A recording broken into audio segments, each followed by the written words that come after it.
Hi, I'm Peter Jones, Chartered Surveyor, author and property investor. I often get asked, Peter, why don't you buy properties, or why don't you want to buy properties which already have tenants in place?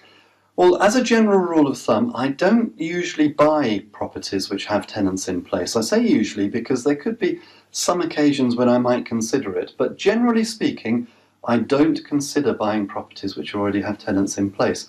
Why not? Well, because my business model is to find cheaper properties which need work doing to them, ideally which need a refurb. A refurb for me would be sort of kitchen, bathroom, maybe windows, redecorating carpets, somewhere where I can add value, so I can add the value, and then if I've bought the property at the right price, which tends to be a cheaper price, then I can push the value to a point where when I refinance I can get all of my or most of my money back out.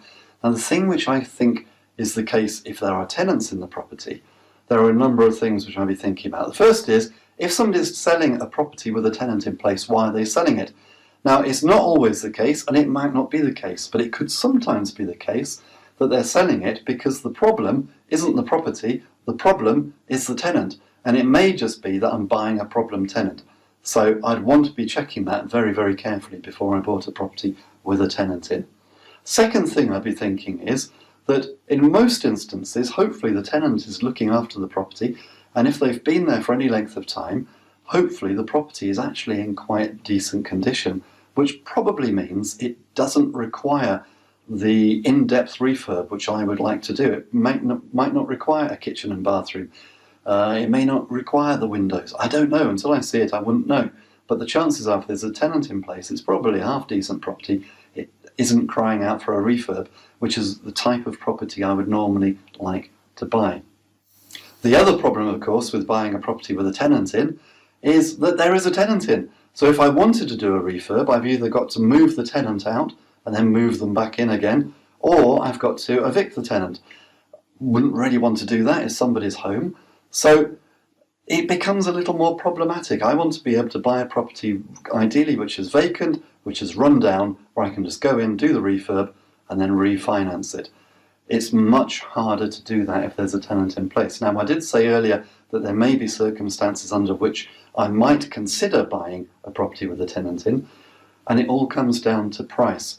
Assuming that my due diligence suggests that the tenant isn't a problem tenant, then I may buy a property with a tenant in place if I can buy it sufficiently cheap that it compensates me for not being able to add value through the refurb.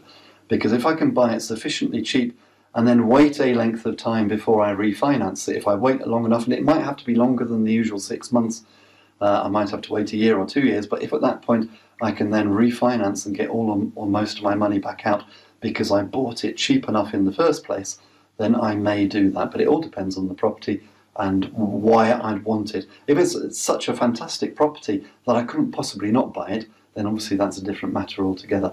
But in the general course of things, I'd much prefer to buy a vacant property.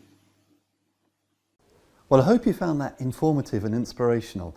And if you want help in property, please do come over to my website, www.thepropertyteacher.co.uk.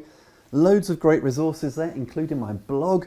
There's loads of free videos, loads of great articles. There's free reports to download, including Learning with Peter, where you'll be able to access resources like my video courses, like my ebooks, including my home study course, the Successful Property Investors Strategy Workshop, which I've literally sold thousands of copies of, which takes you through how I started in property, literally with none of my own money, but how I was able to build a portfolio of £2 million worth of property in just 4 years. I'll show you everything that I did right so that you can do the same, and I'll show you everything that I did wrong. I'll tell you about all of my mistakes so that you can avoid them, so that you can progress in property far more quickly than me.